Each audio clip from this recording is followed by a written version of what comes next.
National Museums Liverpool has got a large collection of vehicles, either made in Liverpool or had their significant use in Liverpool.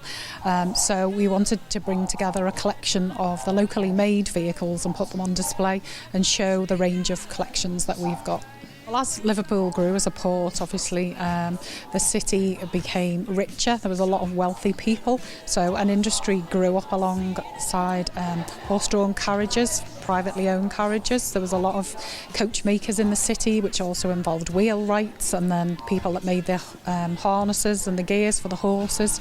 And then obviously as the communities grew, hand carts came into use. So local businesses would have a hand cart painted with their name on the side as a little bit of an advert. And obviously as time moved on, technology developed, the motor car came in. So the earliest motor car on display here is a 1910 Vulcan.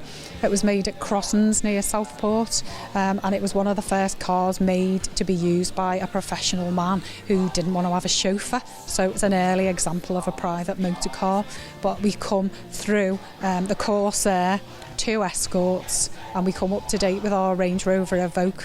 We're just so pleased that we've got this exhibition because we know that people really love our transport collection, and it's not usually on display, so we know that it's something that is going to be really popular with visitors. And the collection here is so interesting in terms of telling the history of Liverpool and the port, and why transport, and why Liverpool invented so many different methods of transporting goods and people. I think people will also either remember having one of these vehicles, like I remember having one of the Ford Escorts that was on display here when I was little, and also that people will have perhaps worked in some of the places where these vehicles were made. So the factories that I mentioned here are Ford's at Halewood, Jaguar Land Rover on the same site, but also Vulcan Cars, which is in Southport. So I think that it will appeal to people either can remember having one of these vehicles or seeing them on the streets, or we're involved in actually making them.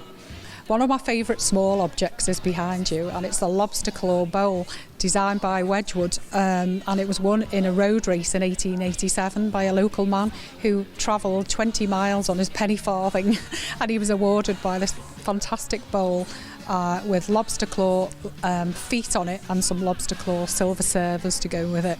So I just think that's a fantastic reward. Vehicle wise, it's probably the 1982 Ford Escort, which is the millionth European made Escort that was produced at Halewood. It's bright orange, it's never been used on the road, and it's in fantastic condition, and I really love it.